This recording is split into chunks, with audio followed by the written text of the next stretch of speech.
Dr. Ian Sheldon. He's a professor and Anderson Chair of Agricultural Marketing, Trade and Policy at Ohio State University. And he's played several roles over the years, including being the editor of the Applied Economic Perspectives and Policy and fellow of the Agricultural and Applied Economics Association. He is currently working on carbon tariffs, impact of intellectual property rights. Marilla, we can't hear you. I'm not muted. Can you hear me,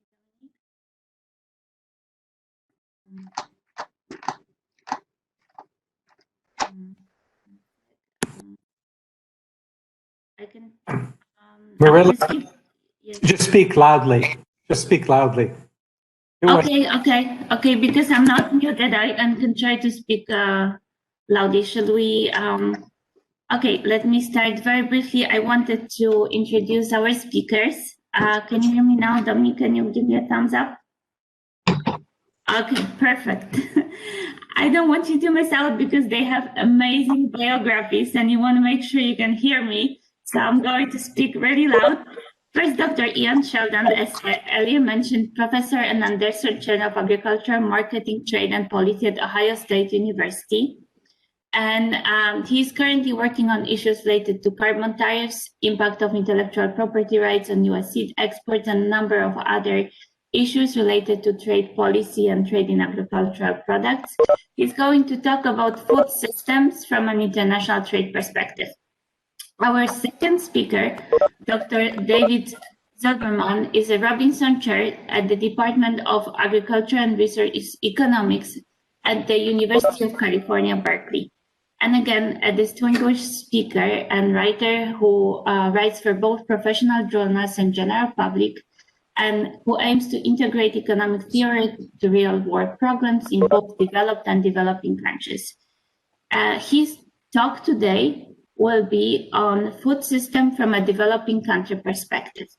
And finally, our third speaker, Dr. Johan Svunen, who is a Director General at the International Food Policy Research Institute. He's also published extensively on agriculture and food policies, international development, trade and global value chains, and his work has been widely cited. He's going to talk today about food systems from a developing country perspective. Again, his talk will be about food system from a developing country perspective. The floor is yours, Ian. Thank you very much.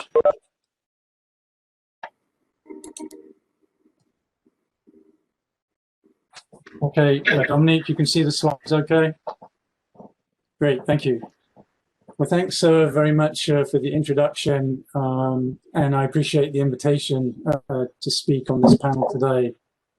I'm going to talk mostly about what's happened during the pandemic with agricultural trade, and then to think at the end of my presentation about how we might think about what food system sustainability means in the context of international markets. I took that as sort of my key point to take away at the end of my presentation today. So let me start out by giving you some background about how global agricultural trade has sort of happened during and as we move out of the pandemic. So just over a year ago, Jason Grant from Virginia Tech and I were asked to write a piece for a CFAIR discussion of various aspects of the pandemic. And at the time, the WTO had produced a report in April last year, and they were forecasting what was going to happen to overall international trade. And I think Emily Blanchard mentioned this in her panel presentation on Wednesday. But buried in the data, if you downloaded the discussion by the folks at the WTO had run those forecasts, they actually had sectoral forecasts about what they expected to happen to international trade, depending upon what scenario they thought was going to come out internationally. So Their scenarios were a V-shaped impact of the pandemic, a U-shaped impact of the pandemic, and an L-shaped impact of the pandemic. And the numbers there, negative 6.5 through to negative 12.7, cover the ranges of those scenarios and how they thought that would affect international agricultural trade. So the WTO a year ago, just over a year ago, was forecasting both very negative decline, very significant declines in trade overall, and pretty significant declines in agricultural trade. Moving on a year, agricultural trade, the language that's being used in a variety of places is that agricultural trade has actually been quite resilient. And the WTO had a report out, I think it was last August, that first raised this language that international agricultural trade has actually been quite resilient during the pandemic. And then recently, Sean Arita from USDA, along with Jason Grant and Sharon Siddell, also from the Economic Research Service, they have a working paper through the International Agricultural Trade Research Consortium that just came out, and they actually presented this paper at an NBER seminar very recently, just a few weeks ago. And then I managed to find a very recent study by the FAO that also used this language, that agricultural trade has proved quite resilient during the pandemic. So here's a graphic. So unashamedly, I've stolen some graphics from Sean and Jason's and others' work, and they actually have a very nice summary of their work in a choices article as well. So these data here, so this is global quarterly growth in the value of trade, where you're looking at the change from the quarter of the previous year. The brown colored trend is showing you agricultural trade, and the blue dotted line is showing you non-agricultural trade. And I think a number of things come out of this graphic. First of all, we sort of have two natural experiments here. We have the financial crisis in 2008 through to 2009, early 2010. And you can see that you have this huge falling off a cliff for manufacturing trade, and but not so much for agricultural trade. But notice that shock is way larger than what we've observed in the pandemic, which is over on the far right-hand side of the slide, where you can see, in fact, there's actually been growth in agricultural trade through the end of 2020. You'll notice I also have I've used this slide elsewhere in some extension talks recently. I've also used this language to describe the period 2010 through to, I guess, when the trade war began between China and the US in 2018. Emily Blanchard also referred to this period as globalization. Now, that terminology is actually due to The Economist magazine, but Paul Antras uses that language quite extensively in his recent working paper on the slowdown or the move away from what was called hyperglobalization, which occurred from the mid-1980s through to the financial crisis. So this is sort of an interesting context here, is that the pandemic shock in agricultural trade was not as extensive as it's been in non-agricultural trade. And the kinds of arguments that you've seen put forward for this, I'm not saying I agree or disagree with any of these. Perhaps in the panel discussion later on, we might look at these more carefully. But these have cropped up in the WTO. Sean Arita and his colleagues have talked about this, as well as the FAO in their recent report. First of all, demand for food, we exhibit very low income elasticities. So even though we've had this huge income shock from the pandemic, people being furloughed, people losing their jobs, et cetera, the argument is that low income elasticities of demand relative to elasticities of demand for non-agricultural products are very low. I mean, this is well known, Engel's law, et cetera. Secondly, bulk marine shipments of commodities like cereals and oilseeds, at least until very recently, were not subject to major disruptions in value chains like there have been elsewhere. There hasn't been so much of an issue relating to containers, although you've probably seen recently, for example, there are large container ships holding corn and soybeans, etc., that have been held outside Chinese ports for a couple of weeks. So there are some disruptions as we head out of the pandemic. Third, if you go back and look at the World Bank report last year on global value chains, the section in that report suggests that agricultural global value chains are considerably less complex than they are in manufacturing. If you remember from Emily Blanchard's talk the other day, she talked pretty extensively about the complexity of, say, the value chains in semiconductors was her example. And then finally, the FAO suggested that relative exchange rate effects have been important. And their examples would be the Brazilian and Argentinian currencies depreciated in early 2020, making their exports, particularly of oilseeds and other commodities, particularly to China, became very attractive. And at the same time, the Chinese currency, the renminbi, also appreciated, which would have stimulated demand if we're thinking about relative price effects. If we go from the aggregate to thinking about sectors and regions, the conclusion of Sean Arita and his colleagues in their Choices article is that sectoral disruption from the pandemic has been greater than regional disruption. This graphic here, this is the brown columns are the effects on agricultural trade by sector due to the pandemic. The blue bars are the similar effects on those sectors during the global financial crisis. And if you go to the right, you'll see we're looking at commodities that are not food, rubber, hides, and skins. These exhibited big declines in international trade. I guess that's because of the decline in the retail sector. If you move more into the middle, you're looking at commodities that probably are typically consumed, somewhat more high value, probably consumed in restaurants. And as you move to the left, you'll see there was considerable growth in pulses, soybeans, pork, wheat, fresh fruit, and some other commodities. So there's a bit of sectoral variation. And they also find that this sectoral variation shows up pretty clearly when we look at regional variation as well. So on the left-hand side, the columns, you have different countries. Across the top, you have the same ordering of sectors. And you'll notice on the right-hand side, you get a lot of red or slightly red parts of the matrix, which suggest it was the same kind of commodities saw declines in trade across countries.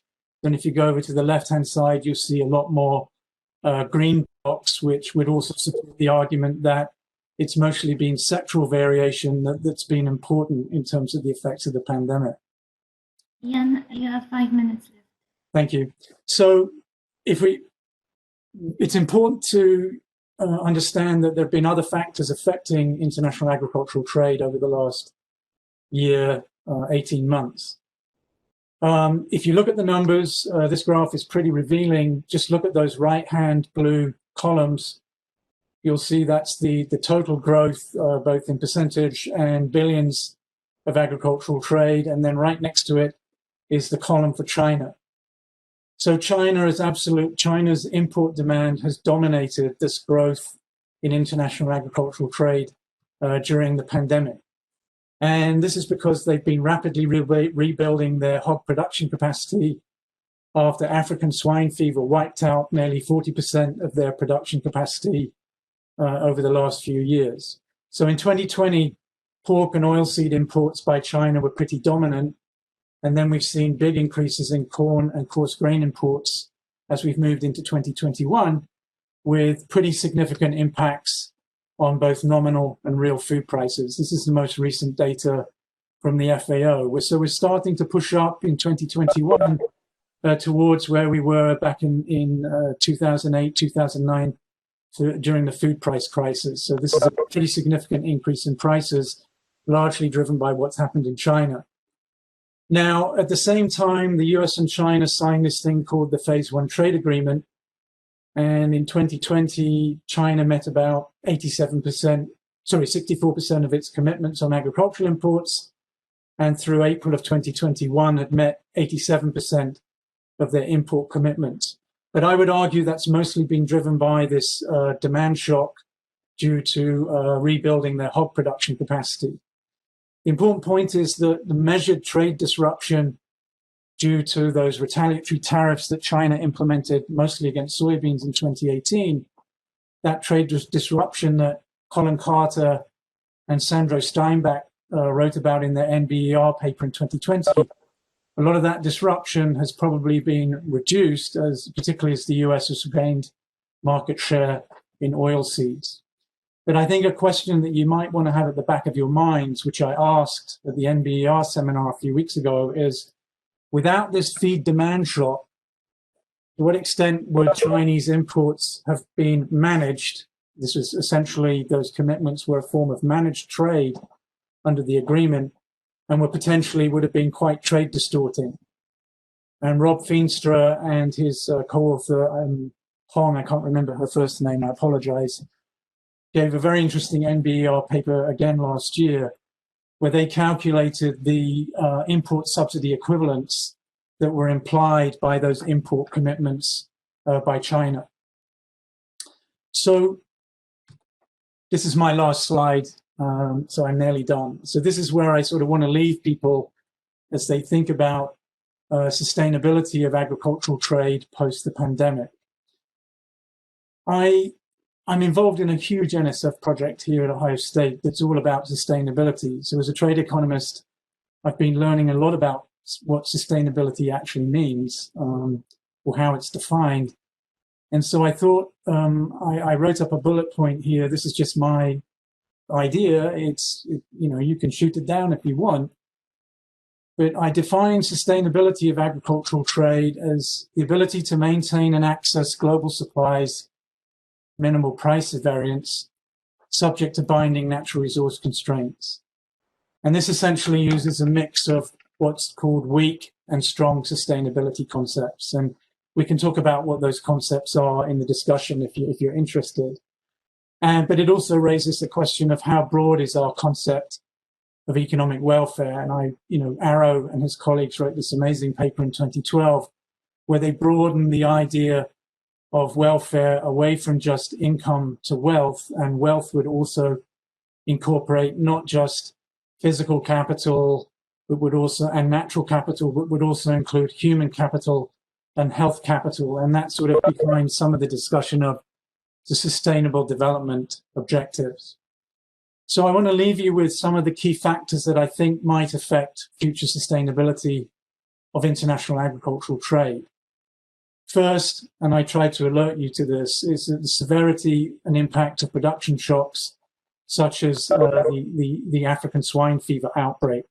It turns out that an animal pandemic has probably had more effect on international agricultural trade than the COVID-19 pandemic.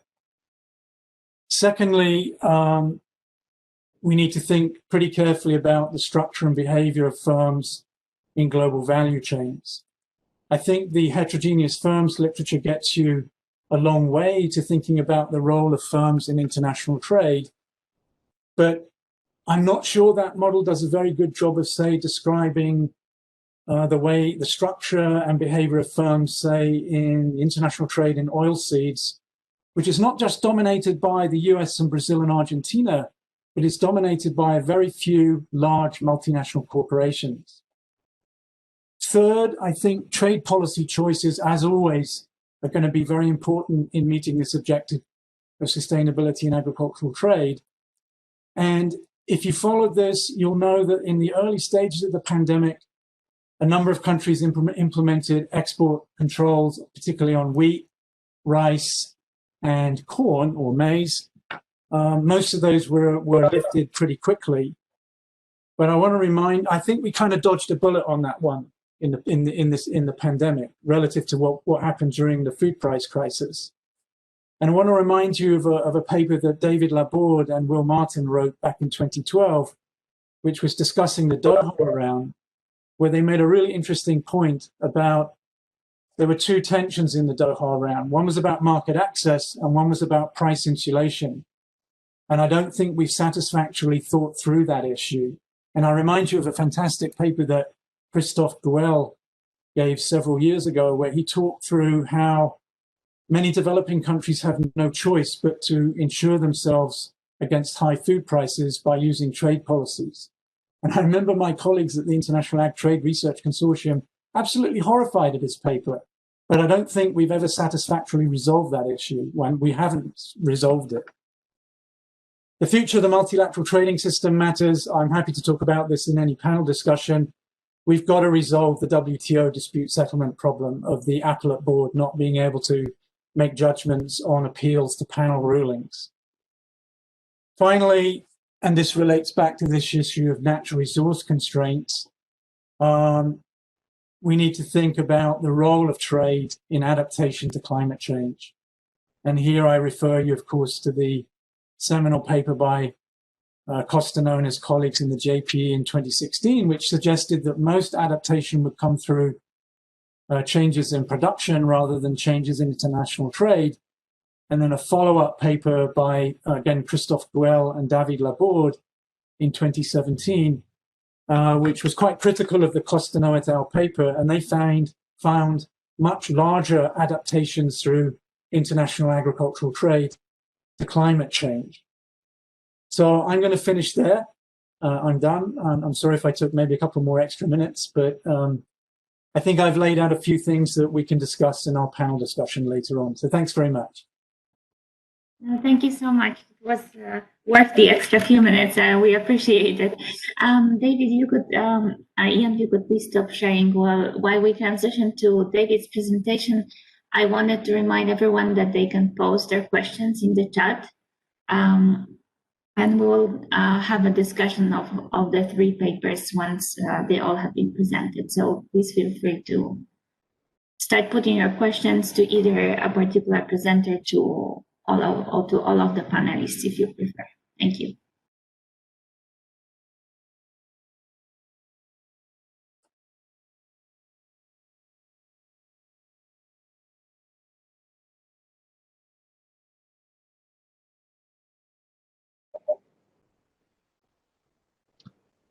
Okay, this is David. Do you see my paper now? Not yet, David. Okay, perfect. Okay, so what I like to do, I like to David, it's not on the screen yet. If you could try again sharing. Okay. Okay, where is it? There's a share button at the bottom of your screen. Okay, I put the share button. Is it there? No, not yet. Oh, share. Okay, okay.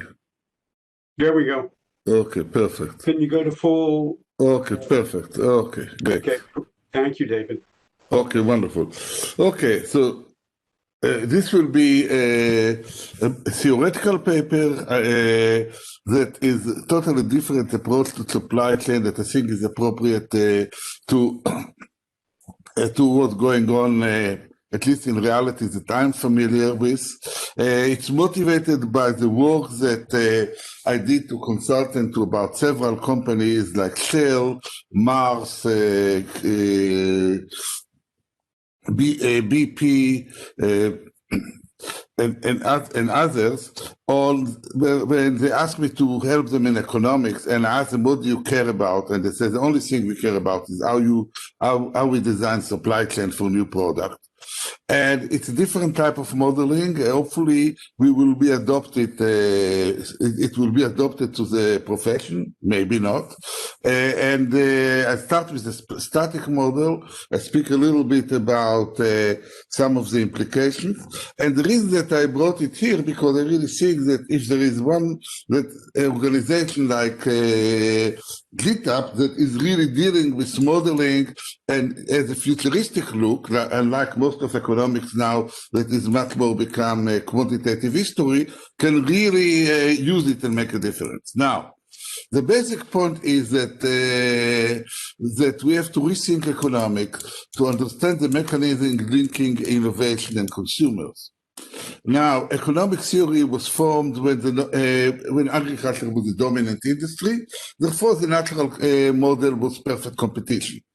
But the economy changed and agriculture changed. And today, what we really have is markets that are not competitive, and especially when it comes to the food sector, it's becoming is non-competitive, and agri-food is becoming less competitive. The other thing that CO2 felt emphasized is the important role of disequilibrium, the important role of innovation, and conceptually, Schumpeter spoke about creative destruction. Kohl spoke about the role that the firm, the notion of the firm is changing. And in Ag-Econ, I think the thing that I admire was the work of Rieden in Sweden. They started on value chain and to understand how value chain operate, and from that they move forward. So my starting point, and I was influenced a lot by them and others, my starting point is that you have an entrepreneur that wants to implement an innovation, and for example, Shell wants to develop a hydrogen system, Mars wants to develop a dog food business, and they have some ideas, and you really need to design a supply chain. The first question are the scale of the operation, contracting, the structure, will it be contracting or not? And then the impact of the market and what will be the role of politics. Okay, so before I go there, I tell you where I'm starting from. Personally, I worked a lot of what I call the educational industrial process. If you're in Berkeley, that's your world. That university and industries are tied. A lot of professors become entrepreneurs. Basically, if you look at biotech and Silicon Valley, they are very much linked to the university, and the Office of Technology Transfer is very, very important. This is not only Berkeley, it is all the US, it's Illinois, it's Ohio State, it's starting to happen in Europe. So you really have to recognize all the times there are new industries, these new industries spawn startups, these startups maybe merged or integrated to new companies, or they become big companies themselves. Like if you look at Amgen, or if you look at some of the biggest companies in computers, they basically started from university startup. So this element is happening all the time. You have a company that started with the idea, but how to bring it to market. So I start with a very simple idea of a two-state supply chain, that the innovation is a new way to do things, and the supply chain is agricultural producers, that someone that produce agricultural product, and a processor that refine it to sell it to the market. Many examples, if you look at Walmart basically buys from a lot of suppliers, have a distribution network, go to computers. I work a lot with a company called Driscoll. Driscoll basically buys from producers, process in a very sophisticated way, keeping everything cold, and distribute it. Biofuel is the same idea. Even Apple buys from people in China. They design the product and they market it.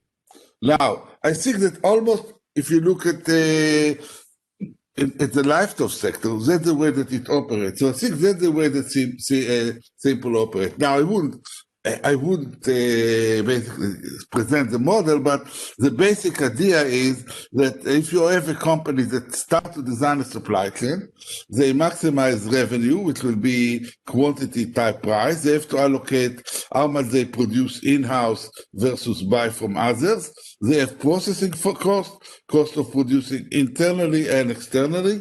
They have first order conditions. We don't really need to see them, but the basic point is that the marginal revenue is equal marginal processing cost and marginal cost internally, and the marginal revenue also includes the marginal processing cost plus the marginal outlay cost of buying from other, and they balance it. And that can solve the static problem in terms of how much to produce and what will be the structure. Now it can become more and more complex. People rely more and more on contracting. market in homogeneous product become less important, even though we work a lot of it, because people really like to specify what type of product they will produce. So even in the livestock sector, you have it. Now, what happened? Entrepreneur make monopoly and monopoly profit. They may diversify between external and internal cost. Sometimes they have specialization producing everything, and they are vertical integration. Other case they are contracting, and you have to introduce other element, dynamic and risk. Now, the key point is that innovation make market and product endogenous. New markets all the time emerge. The good thing about ag-econ that we have wheat and corn, that they are continuous market. But even in wheat and corn and all this standard product, you have product diversity and new variety, and that's where the action is. So to some extent, while we need to continue to study the major commodities, we really need to recognize how we move it. Like if you are in California, you only have to speak about diversified product and how to develop new supply chain to strawberries and to deal with monopoly pricing, and the same thing is happening in livestock.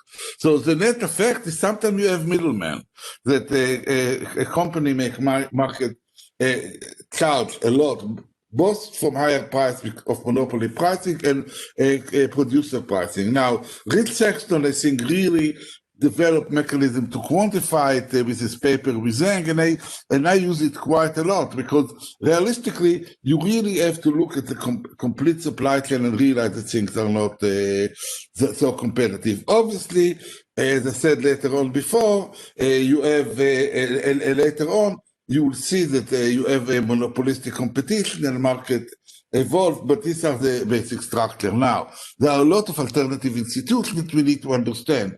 And the first thing is a vertically integrated system. It's, for example, in rubber. In the US, it's in some specialized high-value product. There is a lot of contract farming, and contract farming will continue.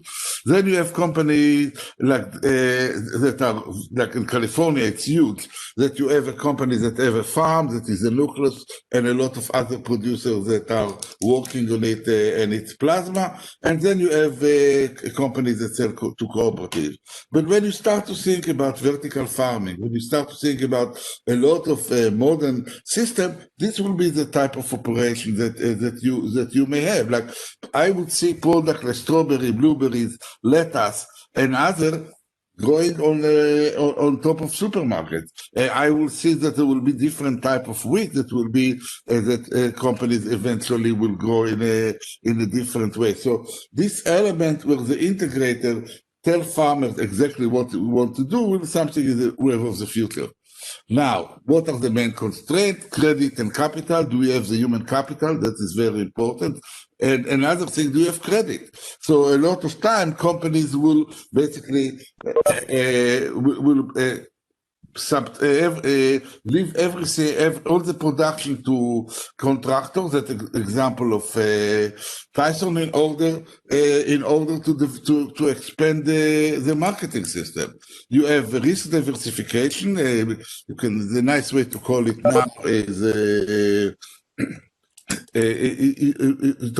resilience that you have to take into account, and so you may have multiple sources of production. Then you have intellectual property right, but then the analysis is really dynamic.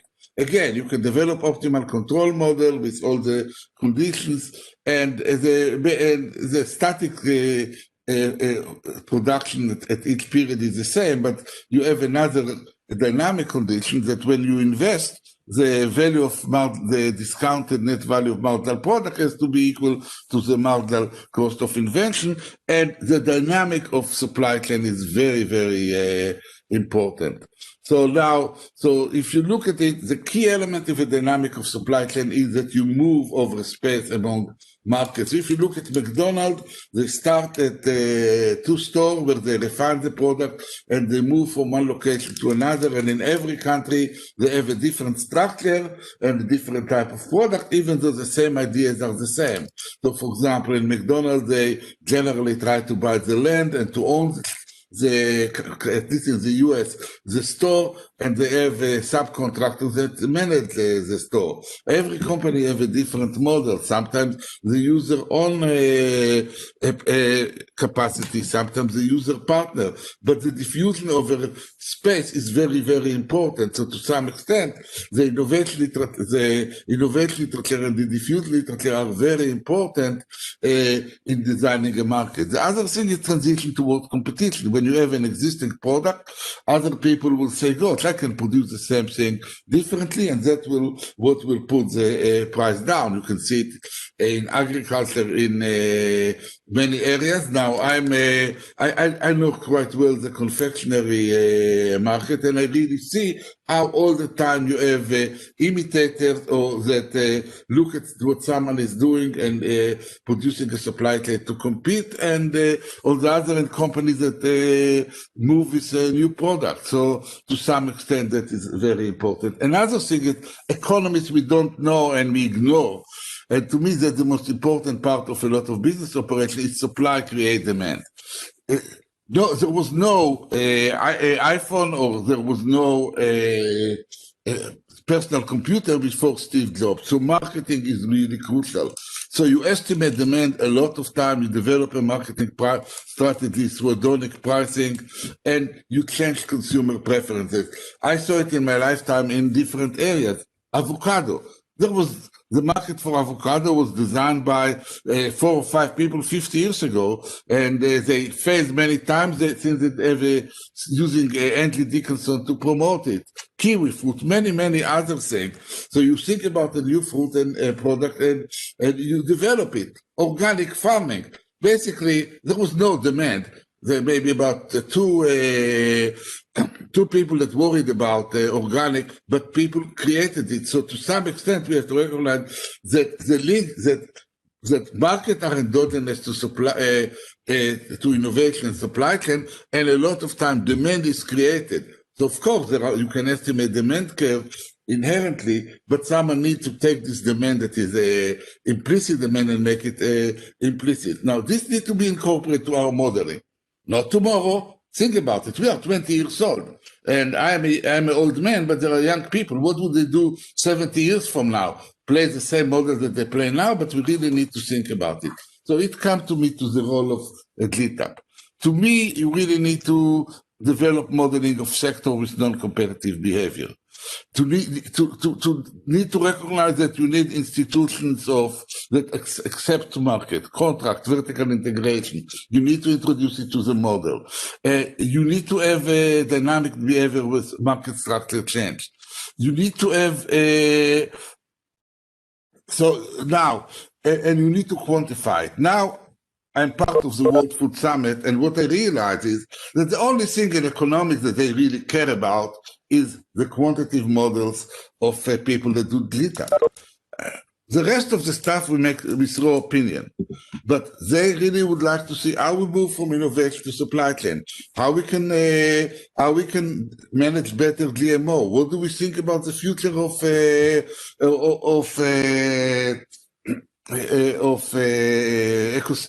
eco-agriculture? All this other stuff need to be quantified. But I think that the GTAP to me is the angle of realistic modeling in economics that is not relying on in what I consider an expensive and not very useful experiment, but rather try to look at what with more and more data and try to develop sophisticated modeling. So to me, this is the challenge of GTAP. With better data, better capability, and most important, better strength to understand how corporations work, I think we can develop modeling systems that will be much better. So what are my conclusions? The educational industrial complex is a key driver of innovation.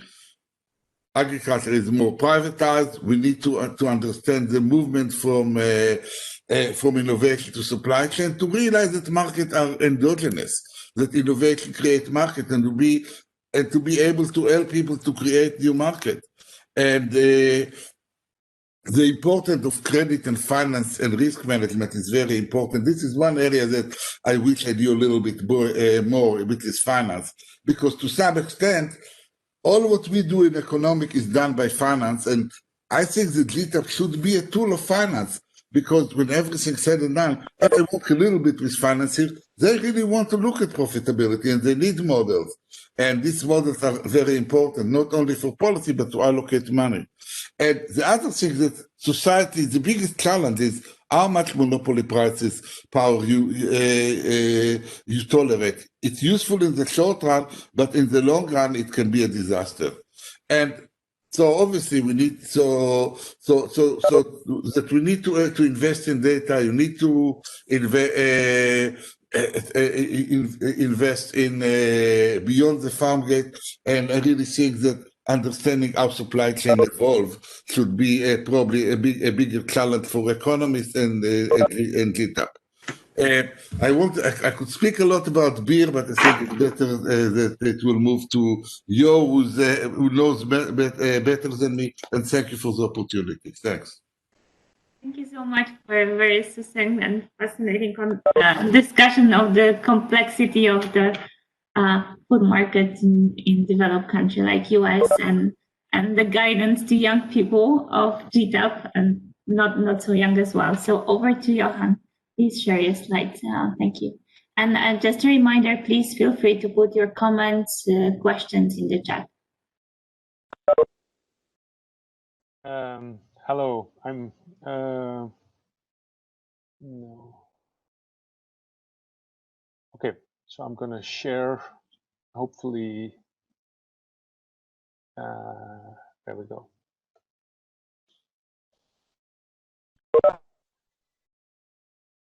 It is connecting, I think.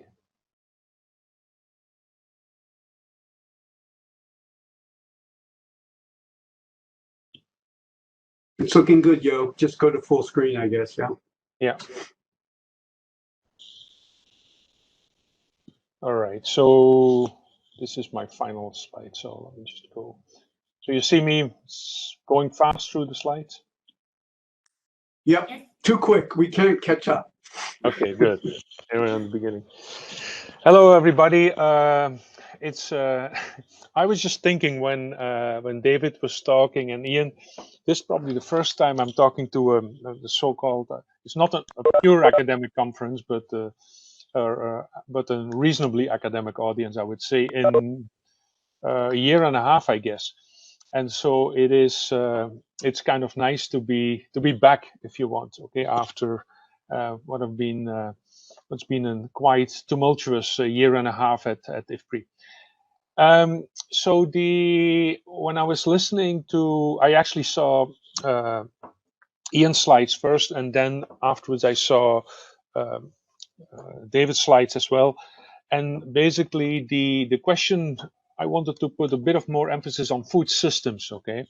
And so the question I'm going to start with is, what are food systems? And one of the reasons I'm putting this up is because a lot of the discussions I am involved right now and the work that we're doing is about food systems related to the Food Systems Summit of the United Nations, which is coming up in the fall. And so we do quite a bit of work in preparation of that, but also on the discussion and the policy debate, which is really around food systems.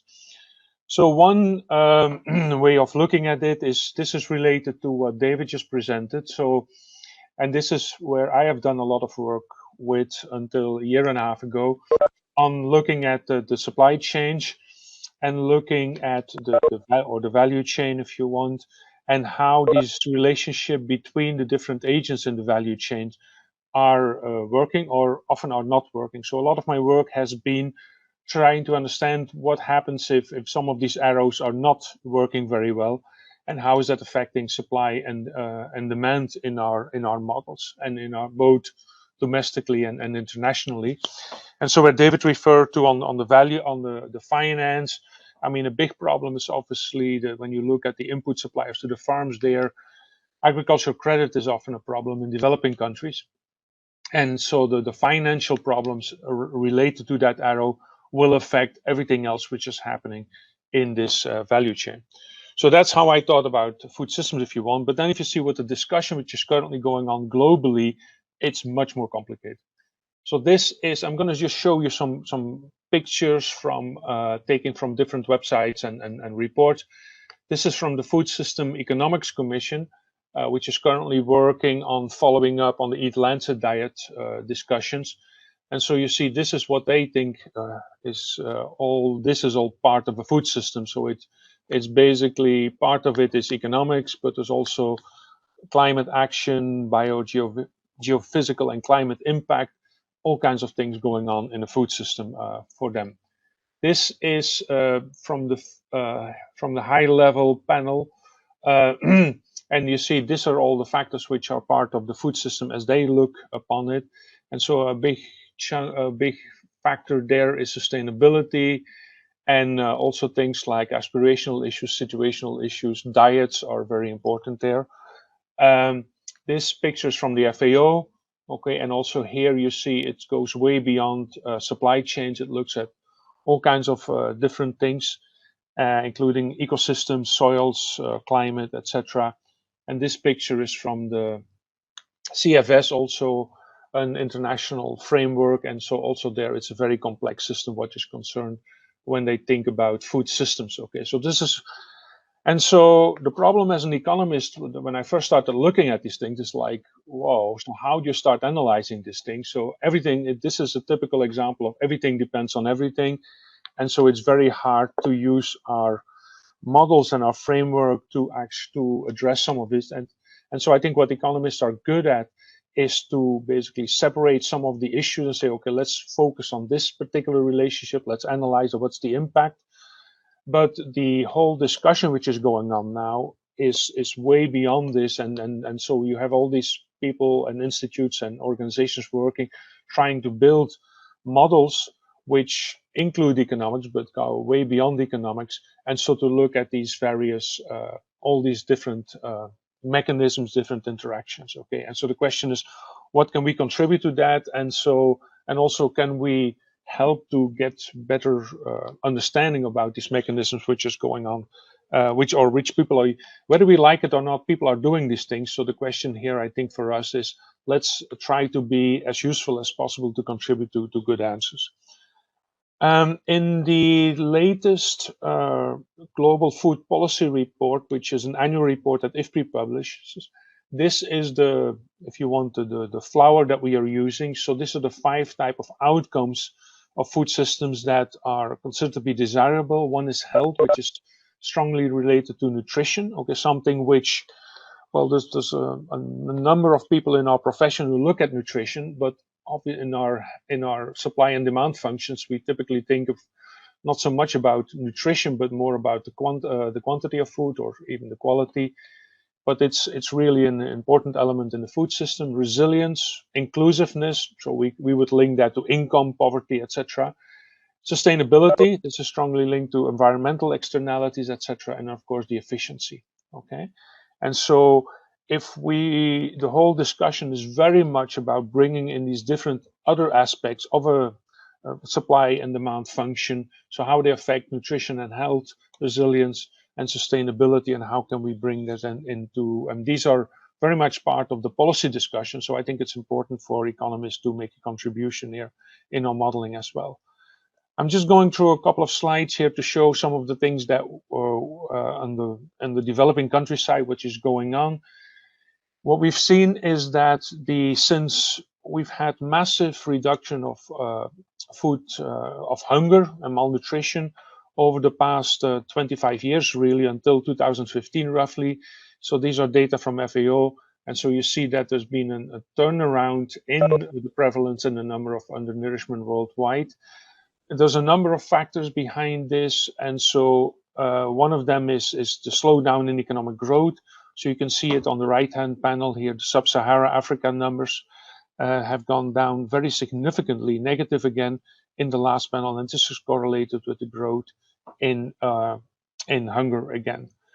Part of it is also related to conflict. The latest report on the food crisis report just came out from a consortium of groups where IFPRI and FAO are part of, shows that conflict is really continuing to increase rapidly. I think this graph on the right-hand side is quite spectacular in the sense that you see that between 2014 and 2019, the number of forcibly displaced people in the world has doubled. Okay, so it's a big effect.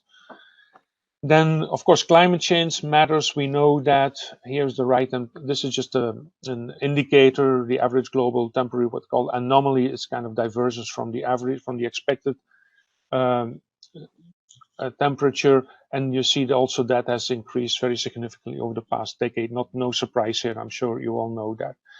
In terms of the then again, if you look at food systems again, so the link with the resources that are available, we know that food systems as a whole, so both agriculture but also the food, the whole food supply chain is a large consumer of energy and a large contributor to greenhouse gas emission, and of course uses a lot of water and other scarce resources in the world. Okay, and climate change obviously is reinforcing or is affecting this relationship. If we then look at how COVID-19 has affected this, I'm sorry, I first have a couple of numbers here on malnutrition. And so we are now facing the situation that in quite a few countries in the world at the same time, there's significant problems of not enough food and of too much food or too much not healthy diets. Okay, and so the colors here, the red colors, the red countries are countries which are basically facing a double burden of malnutrition, both too much overweight and not enough food for people to live healthy. And there's an interesting relationship actually between obesity and income. So that's summarized in these slides. And so there you see that in the poorest country, within the country, that obesity is positively correlated with income. And so the highest income groups within the country are more likely to be obese. In middle income countries, there is no relationship. And in high income countries, the relationship is the other way around. So it's the poorest groups within these countries which are more likely to be obese than the richer income groups in the country. Then I'm going to show you a number of slides from work mostly done at IFPRI on the impact of COVID-19 on global poverty, given the fact that the overall development is already quite negative and has been particularly since 2015. And COVID-19 has reinforced a lot of these factors. So these are model predictions these are models run by David Laborde, Will Martin, and Rob Foss at IFPRI. And so predicting significant increases, very significant increase on global poverty. These are largely consistent with what we observe now. So the only thing which is, I think this is still a figure from their early assessments. And so what has changed a bit in later assessment is actually that for the moment, at least, the situation in sub-Saharan Africa is actually better than they predicted, and the situation in South Asia is worse than they predicted. So the average effect are roughly consistent with the observations, but the distribution between regions is a bit different. The predictions also, and this is just something that any economist would predict, you would expect if incomes fall, consumers to shift from more expensive but more healthy foods to staple foods. And that is what the models predict, and that's also what we find in reality. I'll show some numbers on that. We know that, this slide essentially summarizes why poor people's food and nutrition security is disproportionately affected by COVID-19. They spend a large share of their income on food. Their main source of income, their production factor is physical labor, so they have to go out or cannot go out because of COVID-19 and the restrictions. And both their public and their private food value chains have been more disrupted than for richer households or rich people. And of course, we know they have less access to health services, and they are particularly even within the poor, the most vulnerable groups have been children, women, and migrants people who work abroad. They could not go to work abroad or in the cities, for example, to get their income. Here's some results on how income effects have been correlated with income. So these are data from urban areas in Ethiopia, from Addis Ababa. And so we see that the poorest households have suffered more from income declines, and they have suffered more from negative nutrition effects as well. I mean, the right-hand side, this is work done by Kalle Hirvonen, Bart Minton, etc., on dairy consumption in Addis. Okay. Sorry? 3 more minutes, please. Okay, so I'm gonna, yeah, so we know that women have been especially vulnerable for a number of reasons. In the next slide, these are data from, these are simulation data actually from Myanmar, where we simulated the fall in remittances, which is really big in Myanmar. And we see that the rural households are more affected, and particularly the female-headed rural households, which are most affected. If we look at the rural versus urban effects, so this is here, these are again simulation effects by IFPRI teams for different countries. We see that the increase in poverty is roughly the same, which is simulated in urban and rural areas. But typically what we see is that the poor in urban areas are actually hit harder than the poor in rural areas. And one of the reasons is that agriculture, farming itself, has been relatively less affected. But food services or services in general, industrial employment has been hit stronger. But because more poor people live in rural areas. So these things balance out on average if you look at the aggregate effects in terms of the poverty numbers, how they have been affected by COVID-19. I will skip this. Let me then spend my last few minutes talking about the supply chains. I mean, there we've seen, this is consistent with the story that Ian told. We've seen that these supply chains have held up much better than we initially had predicted. There's a lot of heterogeneity in terms of global versus local, labor intensive versus capital intensive, etc. But overall, we've seen a lot of innovation in these supply chains. We've seen significant growth in digital technology, e-commerce, etc. And also in terms of social social innovation, in terms of organizational restructuring, not just technological innovation that we've seen. And so it's actually a really nice result, if you want, that these supply chains have held up much better than we feared in the beginning.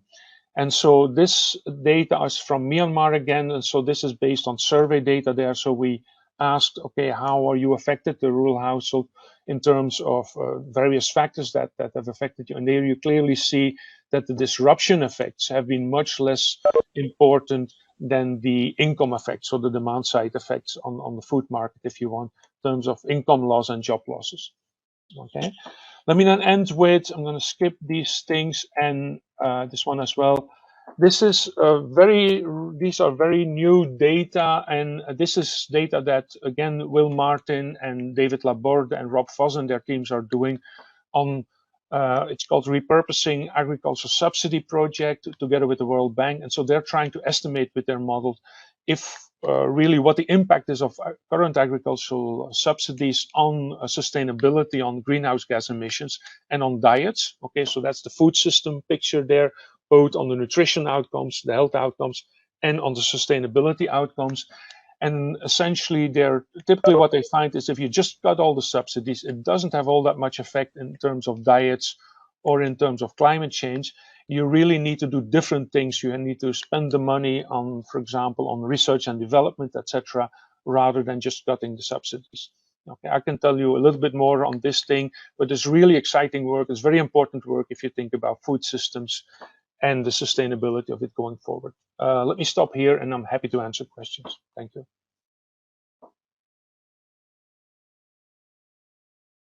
Thank you so much to all 3 panelists. I will turn it over to Ian to moderate the discussion. And please put your questions in the chat. Questions, comments. Floor is open for questions and comments, please. Thanks very much for keeping us all on time. I don't think we went too much over our time. And I'd like to thank David and Jo, who I invited to be part of this panel today after I was invited to organize the panel. So I'm happy to. I have a set of questions I was writing down quickly whilst the presentations were going on. But is there anybody in the audience who would like to ask a question?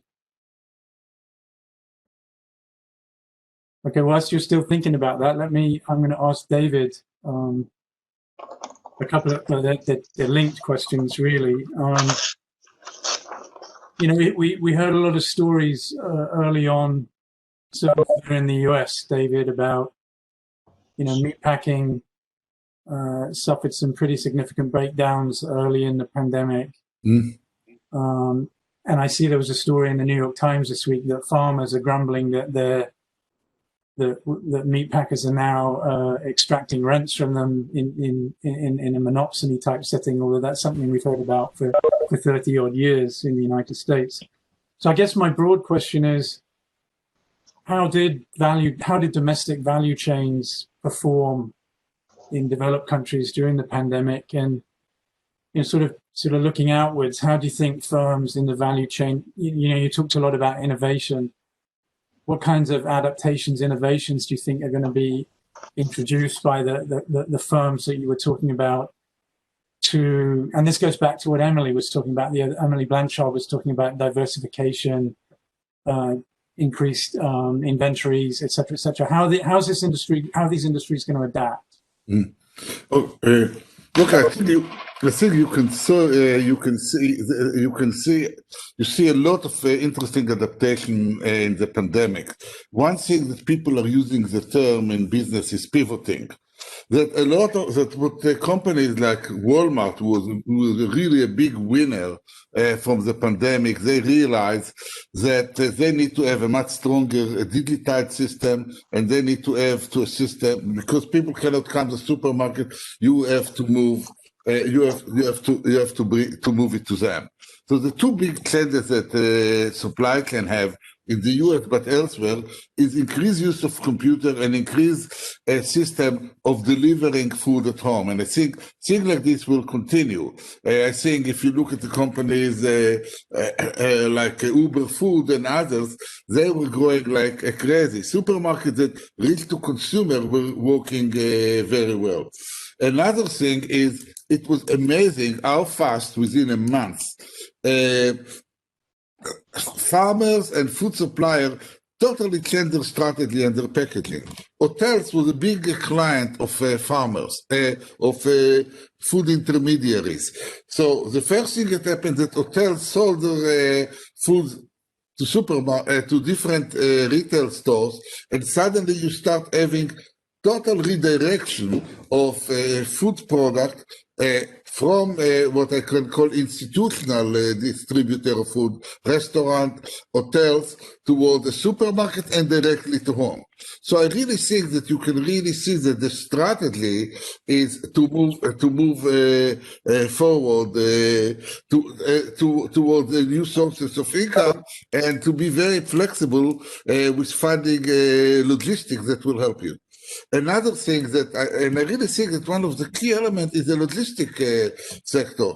Suddenly there was a lot of excess capacity in taxis and Uber and etc. And food producers use it, and then they developed their own system. For example, they rented people to use a light vehicle to move stuff. That's number one. Number two is the food processing industry.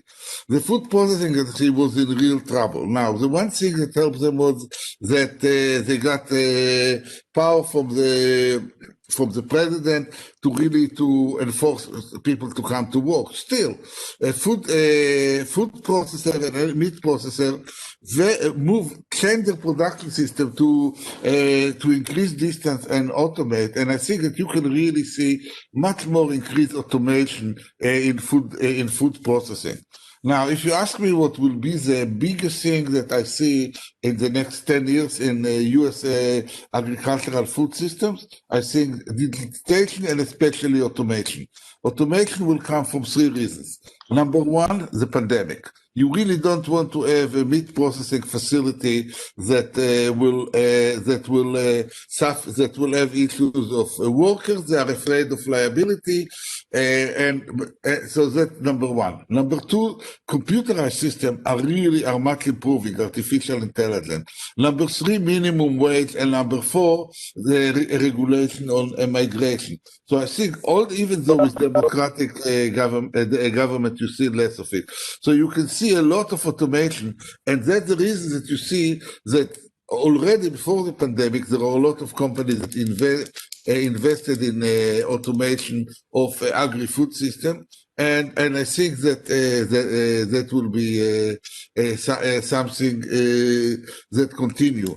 Now, in terms of farmers, obviously, when you have a food processing system, some people can adjust and others don't, the monopoly power increases.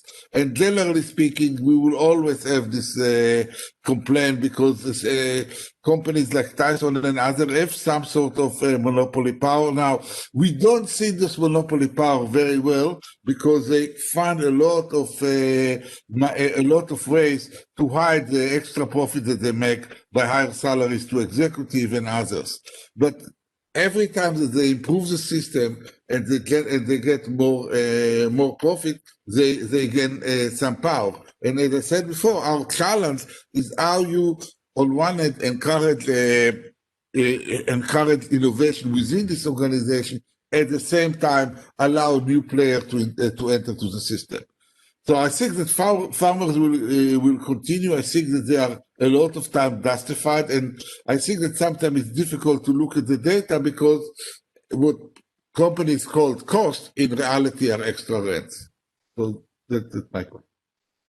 Thanks, David. I think I saw a question come up in the chat, but it disappeared from my screen. So I think it was about a figure in Joe's presentation. I can read it out. Thank you, Dominic. Yeah, you showed the very complex food system figures. Does this imply that system dynamic modeling is taking a key role and that economic models will serve this development? Or will PE and CG models like GTAP play an important role and have to broaden their scope?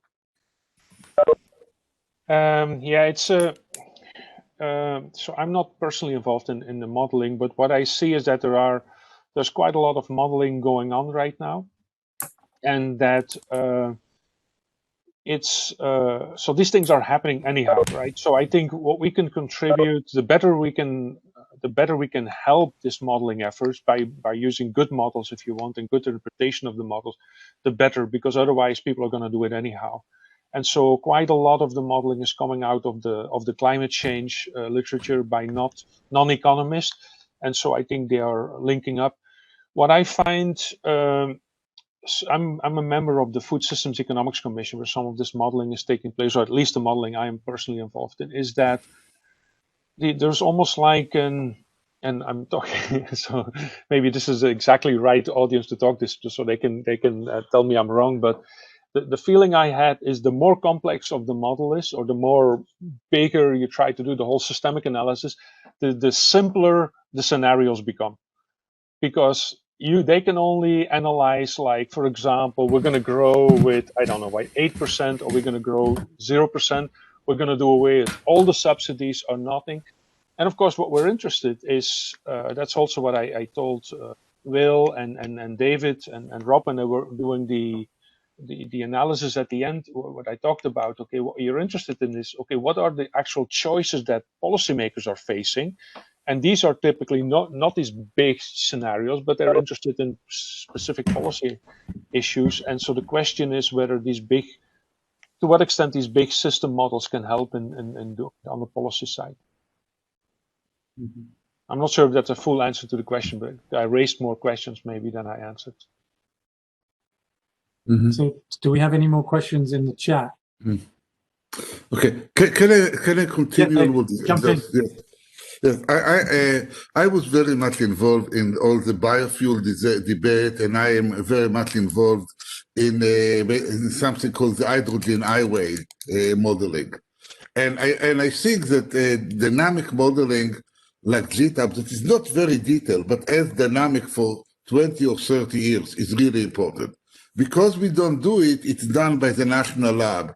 So National Lab developed incredible dynamic, not incredible, they are not good in my perspective of economics, of, for example, of the energy system. And I think developing GTAP that maybe has a dimension of 20 sectors over a large period of time will be great. And within this model, you have to have nested models that are basic, that are more detailed. So you can have some sort of a general equilibrium model, and within it you may have a very detailed programming model. That was something that was done for biofuel. That was something that I saw, that I actually saw financial organization working when they decide about where to go. So to some extent, dynamic GTAP, I think, is very important, but it has to be in a lot of dimension and ask questions like those. So some of the big simple questions that are very big, and then the trick is to nest very detailed model as part of this dynamic system. To me, nesting model is a huge challenge of a system like GTAP. You have a general equilibrium and then a lot of partial equilibriums that feed it and shine on a certain specific area. Thanks, David. I think I saw another question come up in chat. Dominique, are you able to read that one out? I think it's more a comment from Rob Davies to all the panelists. The complex modeling is not a result of people wanting descriptive rather than analytical models. Models should be judged not by what they can include and still be solved, but what they can leave out and still be useful. Yeah, I think that's a pretty good comment. I think just to follow up to Yo and David, this big NSF project I'm involved in here at Ohio State, it's a Great Lakes region modeling effort where we have a dynamic general equilibrium model of the economy. We have a less sophisticated CGE model. We have a water quality model. We have trade models, and I think there's a lot to be said for simplicity in terms of, but these models are dynamic. It's really hard to keep track of all the moving parts, I have to say. And as an economist, I realize there's a lot of things I don't think about in my own modeling efforts. Yo, I had a question for you.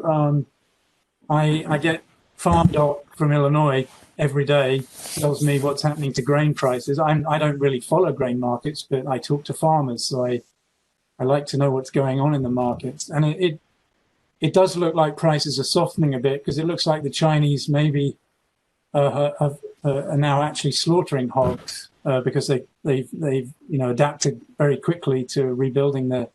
My question, Yo, is, you showed that's the slides at the end about the number of people, maybe being pushed into food insecurity, poverty, however you defined it. Do you think this price spike is going to be just exacerbating what's happened from the pandemic? And I guess my follow-up question is, how much do you worry at IFPRI about a country as large as China sort of driving demand and prices in commodity market? And you talked about the switch to basic subsistence consumption away from high value added consumption. So that's my question to you, is maybe the pandemic showed the system was quite resilient, but is it going to be resilient to these kind of shocks that we're seeing outside of the pandemic?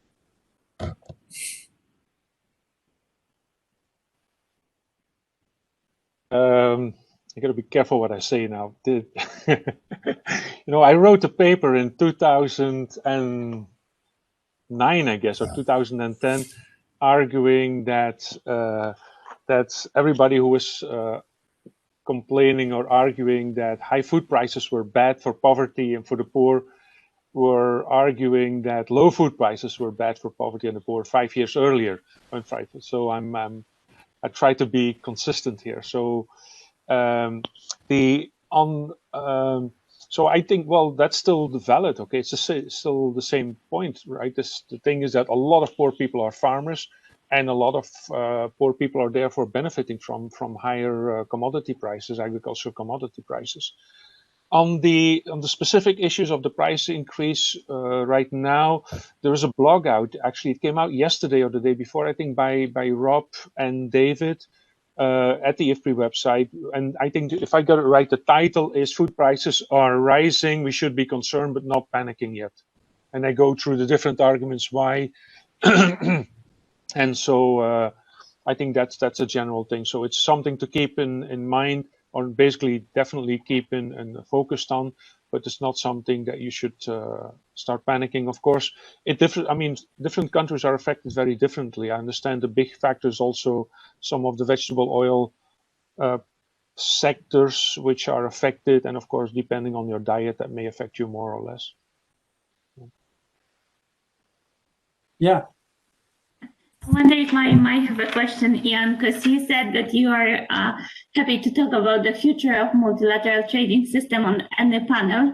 So let me take advantage of that. And I wanted to hear your views about really what are the critical policy changes or policy reforms that the WTO that we should be trying to incorporate into our models to inform the discussion.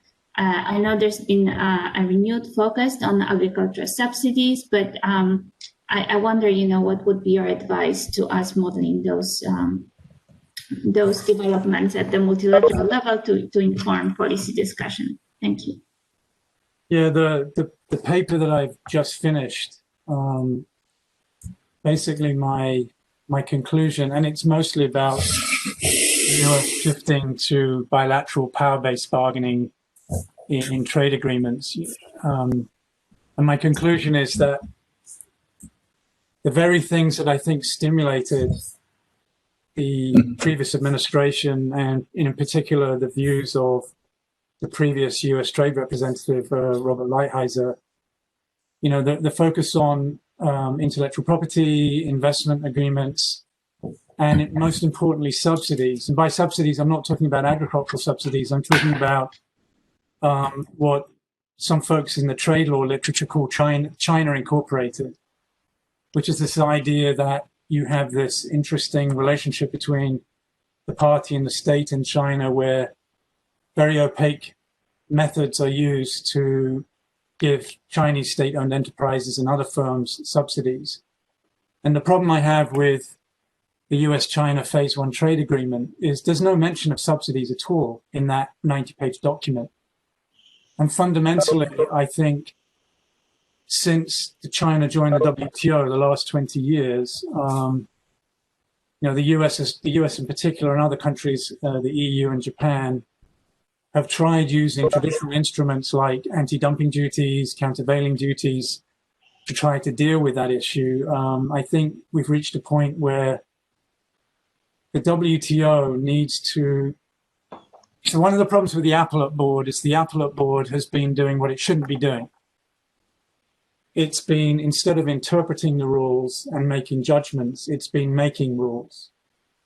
In other words, the Appellate Board, we need a system where you have, in the US, we have a system of legislative remand, right? So the Supreme Court will often throw back issues to the lower courts to sort out.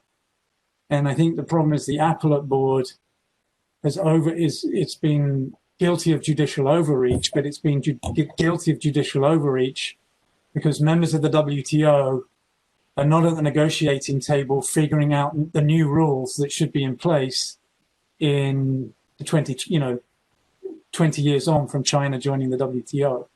So personally, I believe we have to resolve the whole subsidy issue as it relates to China in particular, and maybe more generally. And Chad Bown at the Peterson Institute actually had a very interesting paper that he wrote with Jennifer Hillman, who was a previous member of the Appellate Board. She wasn't renominated under the Obama administration on the grounds that she wasn't supporting the US strongly enough in Appellate Board decisions. But in that paper, they said, and others may have read this paper, I think it came out in, actually I forget which journal it came out in, they made the argument that a lot could be learned at the WTO from the way that subsidies in agriculture were handled during the Uruguay round. Mm-hmm. And I think that's a really, really interesting point that certainly those of us who are agricultural economists might be able to bring to the table as we think about how to deal with subsidies by non-state actors in a world where, if you remember, the Appellate Board ruled against the United States on this by saying subsidies had to be given by state actors, and China won two cases at the WTO over subsidies. So that's kind of where I'm coming out right now. And obviously we need to get back to, I think we need to revisit the Doha round. And the point I made earlier about, and Yo was just talking about, should we or shouldn't we worry about high food prices? You know, where I worry about high food prices is the policy response, and whether you simply end up, you know, you get Will Martin and Kim Anderson. I always love this analogy because I tell my students, you know, it's a collective action problem. If one person stands up in the football stadium to get a better view, that's fine. The problem is everybody gets up in the football stadium to get a better view, and nobody ends up with a better view. Everybody's actually worse off. And so I think, you know, Yo, going back to that paper that David and Will wrote, you know, 10 years ago now, we haven't resolved this issue that many developing countries care mostly about price insulation, not about market access. And I think because we've not moved the negotiations in the Doha round forward, or, you know, it's dead for all intents and purposes, I think there's some important policy issues. And also, if you follow what happens in the US, the Trump administration response to the retaliatory tariffs by China was to do what? Was to give compensatory payments to American farmers for lower prices and lost market share in China. And if Joe Glauber were here today, and if Joe works at the IFPRI as well, and he's written extensively about how this has pushed US commitments on farm subsidies pretty close to violating our Uruguay round agreement commitments through the AMS. So I think, you know, there are a number of policy issues that I think are very important as vis-a-vis the WTO. Now, you know, if I was Richard Baldwin, I would say, oh, who cares about the WTO? Everything's gone regional. But I'm not sure regional agreements are really addressing these substantive issues either. I don't see RCEP taking on China over some of the things it does inside of China. Anyway, that was a long-winded answer to an interesting question, but thanks for the question. I think we've actually got close to our closing time, so I guess as panel organizer, I got the last word, but I'm going to let others come in here. So thanks very much, and thanks to my co-panelists. Actually, Ian, can I add one point on that? We did a follow-up paper on the Goel paper, where we looked at, together with a PhD student of mine, with Hannah Peters. And so we looked at if we build in kind of a socially responsible concern about price volatility, right? And you build that in, what you find then is that many of the price distortion or the trade intervention that exists are still far away from what would be the optimal policy intervention, given the fact that you allow for socially, whatever, social responsible behavior, if you want. Thanks. Thank you so much once again for a fascinating presentation and a really interesting discussion. From the perspective of the trade economists, trade CG economists working at the World Bank, let me summarize what I'm taking out of this discussion in the next 30 seconds. Because I think we're about to turn it over to Dominique. But what I took from it, so in terms of looking at the policy shocks that I need to be careful about trying to incorporate in any future modeling work, is to look at the role of trade in adaptation to climate change, the trade policy choices, and various food production shocks, and to some degree we're already incorporating them, but definitely there is room for improvement. That's what I learned from Ian. Then from David, the importance of the dynamic behavior in terms of changes in demand, and the non-competitive behavior in the production market. That's extremely tricky to cover, and I know a lot of people work on that, but that's just to reiterate the importance of that, and the vertical integration in the institution market. And finally, from Yo, just to keep thinking about the policy questions and also about the distribution and application. So when talking about the food demand, how the structure is changing, whether people are eating healthy or less healthy as a result of different shocks, how is being impacted, looking along the income distribution, looking across the gender, urban dimension, and how these impacts are extremely important in designing policy responses. So overall, excellent panel. Thank you so much. I'm sure when you look at the conference program, you will see that there is a lot of researchers that are already working on all of those issues, and there's a lot to be learned. And I will turn it over to Dominique to deliver his closing remarks, and he might be mentioning that as well. But just to reiterate that all of those amazing sessions that you might have missed will be available on YouTube. So there's a lot of people working on all of those issues that have been mentioned in our session, and a lot of new research. So I encourage you to go and watch the sessions where perhaps you were not able to join. Thank you so much. Over to you, Dominique. Thank you, Marilla. Let me share my screen.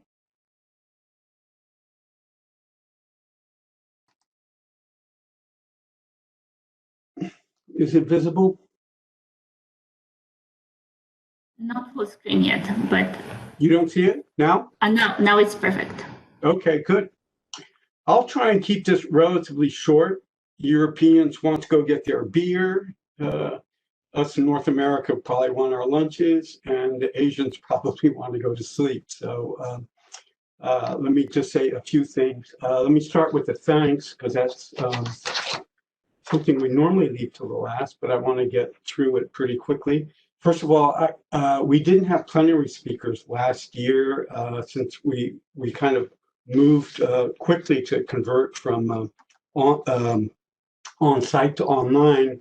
We decided to forego the plenary speakers. I thought this year's speakers were all excellent. So Emily Blanchard and Morgan Bazillion on Wednesday, and then today's panel with Ian, Yo, and David. I was really impressed with the quality of the presentations and the discussions. I want to thank all the presenters and their co-authors. I want to thank the session hosts and chairs. I think by and large, technically things went very well. Largely, in part due to the center support staff. So a very strong thanks to Ginger and Jeremy, who provided much of the backbone for this conference. One of my favorite tasks is to provide the awards. We have a number of awards this year. So we did give our travel awards this year, even though there was no travel. So the Ken Pearson Award goes to an early career researcher who was active in undertaking applied model-based analyses of real-world problems using GEMPAC. This year's award goes to Tariq Marquez do Prado Tanure, who's from the Federal University in Paraná. The other travel award is in the name of Alex Merhouse and Thomas Rutherford, someone in the undertaking applied model-based analysis in the real world using GAMS. This year it went to Abdul Aziz Mosa, who's a professor at Wokai University in Ethiopia. So much congratulations. We have a new award in the honor of Wally Tyner. Many of you remember Wally, who passed recently. So this is awarded to early career researchers undertaking policy-relevant research at the interface of the economy, energy, and the environment, with preference given to research that bridges disciplinary boundaries.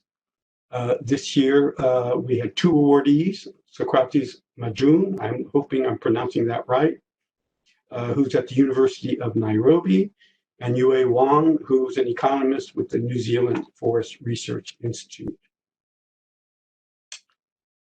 We also have a scholars program, which is meant to facilitate the integration of first-time student presenters into the GTAP conference and network by providing them the opportunity to engage in a professional research environment at a formative stage in their studies and careers. This year we had 4 scholars. So Mohammed Rahman from the University of Waikato and the National University of Singapore, Charlotte Janssens from the University of Leuven. I'm sure Yo's very happy about that.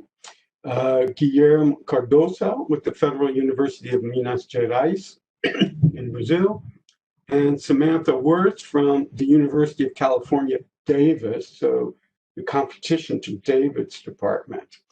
But congratulations to all 4 of them. The next set of they're not quite awards, but they're recognition of people of significance in the GTAP network. I don't know why this is advancing. So these are people who have contributed to the GTAP database, parameters, models, and related tools, or contributed to broadening GTAP through the development of GTAP CGE models and software, or have done, I should say, have done outstanding research using the GTAP database and/or models, and/or contributions in advancing the use of GTAP, strengthening CG analysis, and broadening the GTAP network. So we take nominations from those who have contributed to the GTAP database and/or who have presented papers at the annual conference over the last 5 years. So the current research fellows, I'm not going to cite all the names, just last year we had Jonas Luckman, Simon Mevel, and Roberto Rasson, who were given this recognition. This year we have 4 new research fellows. Let me start with George Filipides, who's a research fellow with the government of Aragon in Spain. He has been working with the GTAP database and models for decades, so congratulations to him. Maureen Rimmer, I think to this audience, doesn't need much introduction. She's an economist with the Center of Policy Studies at Victoria University and has written extensively on the use of CGE models. Mustafa Sadni Dalab is with the World Trade Organization and has been really quite a big promoter of instructional materials, so getting training workshops set up, particularly in Africa, but elsewhere as well, and has been a very important person in this area. And then last but certainly not least, Niven Winchester, who's professor at Auckland University of Technology, has had a distinguished career at MIT before moving back to New Zealand, and of course is co-editor of the Journal of Global Economic Analysis. So again, congratulations to all 4 of our new research fellows. This is an award that is given by the GTAP Advisory Board to a GTAP board member for outstanding contributions to the establishment and development of GTAP. This year, the award was given to Monder Mimoni, who's Chief of Trade and Market Intelligence at the International Trade Center. The GTAP database relies extensively on the work that Monder and his colleagues do at the ITC. So strong congratulations to Monder as well. Before we wrap up, I'd like to take this opportunity to provide a little bit of highlights of what the center's been doing for the last year, so that people in the network are aware. So on the database side, we released already last year the pre-release 2, and we hope to release pre-release 1. We hope to release imminently pre-release 2 to GTAP board members. We have a new reference year, so we'll have 5 years total with the new release. We have included in this release will be a lot of new input-output tables, and we've added 8 new countries. And fortunately, we're working with the United Nations Economic Commission for Africa on developing some of the biggest gaps in the database, which are the African countries. So not all 8 are in Africa, but we are working with a number of new African tables. We also have agricultural production targeting for all countries. So this is helping improve the agricultural part of the database. A lot of our work this past 12 months has been on database extension. So we are working. I'm not sure how many of these have been released, but if they haven't been released yet, they'll be released soon. So land use and land change database, the AEZ database. We've added to the greenhouse gas emissions database, which now includes process emissions.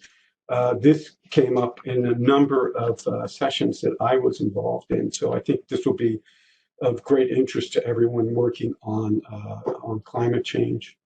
We'll have a new nutrition database as well. Again, that nutrition came up in a number of sessions over the last 3 days, including the panel where it was raised. And the GTAP bio database there's been several versions of that, but we will have a new one that is fully compatible with the full disaggregation of the standard GTAP database. Foreign direct investment we've had previous versions of that. There'll be a new one with foreign affiliate sales, and then we'll have a complementary labor database coming in collaboration with the World Bank, where the data is identified by education and gender. A lot of work on the GTAP model. We're working towards a modularized version so that these different components that have been available for a number of years will be kind of more integrated into V7, version 7 of the model. So that's GTAP-E, GTAP power, and it will include emissions and mitigation, and the GTAP AEZ. And we'll have this modularization available for both the comparative static and recursive dynamic models. In terms of research, we have a pretty broad set of research there. Let me just add one thing, and it goes back to, I guess, Yo's points in the panel about cross-disciplinary research there.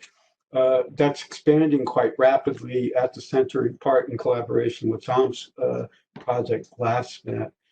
So we are connecting with hydrologists, biodiversity, ecosystem services, soil nitrogen runoff, and climate change impacts. On education, we hired a new GTAP U coordinator. Many of you will know Zeynep Akgul. She got her PhD here at Purdue a number of years ago, and is also the brains behind the firm heterogeneity version of GTAP, GTAP HET. So Zeynep is doing a deep dive in all the courses. We're developing core course modules that would be usable by the different courses. And we're also looking into developing new specialized short courses. Last year, we canceled the standard short course and the dynamic short course. We will hold them this year, but they will be online only. The big news on the journal is that we have 4 new associate editors, so that in some senses relieving the burden to some extent on Tom and Niven, who've been doing this job by themselves. So that'll be a great help to them, and they're thinking of other things that could be done with the journal. So the journal, the first volume of this. The first issue of the 6th volume came out a week ago, and the journal is really doing well. And then I'd like to announce that the Festschrift honoring Tom also came out this past year. Many of you will remember that we had announced this at the conference that was held here at Purdue several years ago. The network, I can't keep up with it. I had kind of 20,000 plus in my mind, but Ginger informs me it's 23,000 plus. So and pretty broad based as well. So obviously, it is a global network, and we're very pleased with the expansion. It's heartwarming to see that the network is still relevant and growing across the world. The final slide is future conferences. So next year we're scheduled to meet in Kigali. Please note that it will be earlier in June than it has been these past few years. So we'll start on the 8th. The board approved the conference to be held in Bordeaux in 2023. That is going to be a fantastic venue, as will Kigali, by the way. And Amanda Countryman, who was going to host this year's in Fort Collins, we had discussions with her, and she's really happy to host us in 2024. So the meeting in Fort Collins has just been delayed by 3 years, but I don't think Fort Collins will change that much in the meantime. So I think we'll still have a great time. We're open to suggestions for 2025 and beyond. So those of you who would be interested in hosting the conference, please get in touch with us, and we'll take that into consideration. So I think that's it. Thank you very much for your participation this year. I really enjoyed this year's conference. I hope you did too. And we'll see you in a year's time. So with this, the meeting is ended, and all have a good end of the day and a great weekend. Bye-bye.